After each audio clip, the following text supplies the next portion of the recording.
The question emerged without a trace of doubt. It carried a quiet confidence, as if she'd been silently practicing it for weeks. Daniel, my wife Claire said, setting her wine glass gently on the table, I want to spend one night with another man. Her words pierced the soft murmur of our Friday evening meal. The piece of steak on my fork halted midair. For a fleeting second, I thought I'd misheard, that perhaps the clatter of cutlery, or the faint music in the background, had warped her voice. But when I met her gaze, her eyes were unwavering, studying mine, awaiting my response. I offered none. Inside, my heart was fracturing. Outwardly, I stared at her, motionless as stone. The heavy silence pressed down. Claire and I had shared 9 years of marriage. We weren't flawless, but we'd crafted a life together. Our cozy home, our daily rhythms, the laughter that once flowed so freely. Recently, though, a gap had grown. Her girls' nights stretching past midnight. Her phone always turned face down. Her embraces feeling more like courteous gestures than the fervent, world-defining holds of our past. I'd brushed aside the red flags, convincing myself that marriages ebb and flow, that we'd rediscover our closeness. But with one sentence, she confirmed the dread my instincts had been whispering for months. She already had someone specific in mind. Her request wasn't born of idle fantasy or fleeting curiosity. It was about him. I lowered my fork deliberately. You want a night with another man? I echoed, each word bitter on my tongue. She nodded, her fingers nervously tracing the stem of her glass. I need to understand this part of myself, Daniel. It doesn't mean I've stopped loving you. It's just that I'm not enough, I finished for her, my voice quiet but firm. She winced but didn't contradict me. 2 choices. In that moment, I could have pleaded, shouted, or demanded answers. But I didn't. Perhaps it was shock, or maybe the years of burying doubts to preserve harmony. Instead, something icy, precise, and resolute stirred within me. I leaned back in my chair and said, You have 2 choices, Claire. Her eyes widened, as if she hadn't anticipated anything beyond my stunned silence. Option 1, I said, my tone even, you abandon this idea, him, this fantasy you've been indulging. You tell me everything, and we work to rebuild. It won't be simple, but if you're committed, we might find our way back. And the second choice, she asked, her voice barely above a whisper. I held her stare. You go ahead with this night you're craving. But if you do, Claire, don't expect to return. If you walk out to be with another man, that door will be locked and you'll no longer be my wife. Her lips parted, her breath shallow. She had sought my consent to betray me. Instead, I'd held up a mirror, forcing her to face the cost of her choice. Fractures in our foundation. The rest of the meal passed in silence. My fork scraped against the plate. Her glass emptied and refilled twice.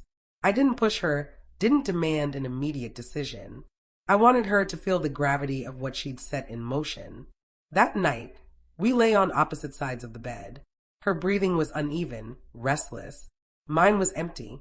I stared at the ceiling, counting the hours, wondering what thoughts consumed her, wondering if she was already picturing his touch instead of mine. At 2 a.m., she murmured, You're so composed. I expected you to yell. I turned to see her silhouette in the darkness. Yelling won't change what's true, I said. You've been drifting away from me. I just didn't want to face it. Her silence spoke volumes. The truth unveiled. 2 days later, she was quieter, preoccupied. I noticed her thumb pause over her phone when she thought I wasn't watching. On the 3rd night, she finally said his name is Ryan. He's from work. I nodded, the confirmation cutting deeper than my suspicions ever had. He makes me feel vibrant again, she whispered. Like I'm noticed. Wanted. I don't want to hurt you, Daniel, but I can't ignore this. Her words stung sharper than a blow. Vibrant. Wanted. As if my years of devotion, support, and stability had faded into nothingness. As if my loyalty had become invisible. But I held my composure. So, you've chosen, I said. She shook her head quickly. I'm not sure yet. I'm torn. No, I said softly, you're not torn. You're just avoiding the consequences of what you already want. The breaking point. That Friday, she came home later than usual. Her scent was unfamiliar. She avoided my gaze. My stomach twisted. After dinner, she said, Daniel, I need that one night, just to be certain of my feelings. I looked at her, my heart splintering. And if you realize you wanted more? She looked away, silent.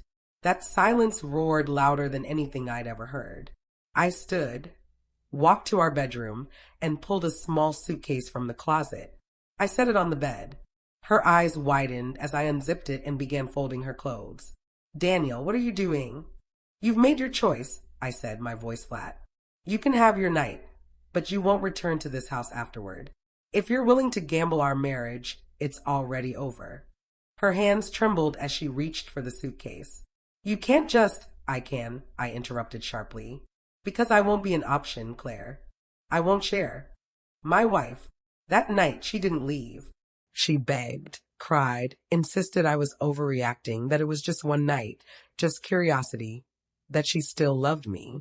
But love doesn't ask for permission to betray. The next morning, I told her I'd contacted a lawyer, that papers would be ready within days. She stared at me as if I were a stranger. You'd throw away 9 years like that? I laughed, the sound bitter. No, Claire. You did that when you asked me to sanction your betrayal. The sting of regret. Weeks later, I learned through friends that Ryan had left her. After all her risks, her pleas, he walked away when things grew messy. He didn't want a woman with complications, with divorce papers trailing her. Claire called one night, her voice shattered. Daniel, I messed up. Can we talk? I gripped the phone, my knuckles whitening. A part of me, the part that recalled her laughter, her warmth, wanted to agree. But the deeper part, the one she'd torn apart with her request, knew the truth. Some things can't be undone, I said quietly. I gave you 2 choices. You picked yours. Her sobs echoed through the line before I hung up. A year has passed. The divorce is final. I live alone now in the house that once rang with our shared joy. Some nights, the silence gnaws at me. Some mornings, I still turn over, half expecting her face, only to remember she's gone. But I don't regret my decision, because in the end, I didn't destroy our marriage. It was her longing for something else, something she thought would make her feel more alive. My only regret is this, that I loved a woman who could look into her husband's eyes and ask to betray him, and that when I offered her 2 choices, she chose the one that ended it all.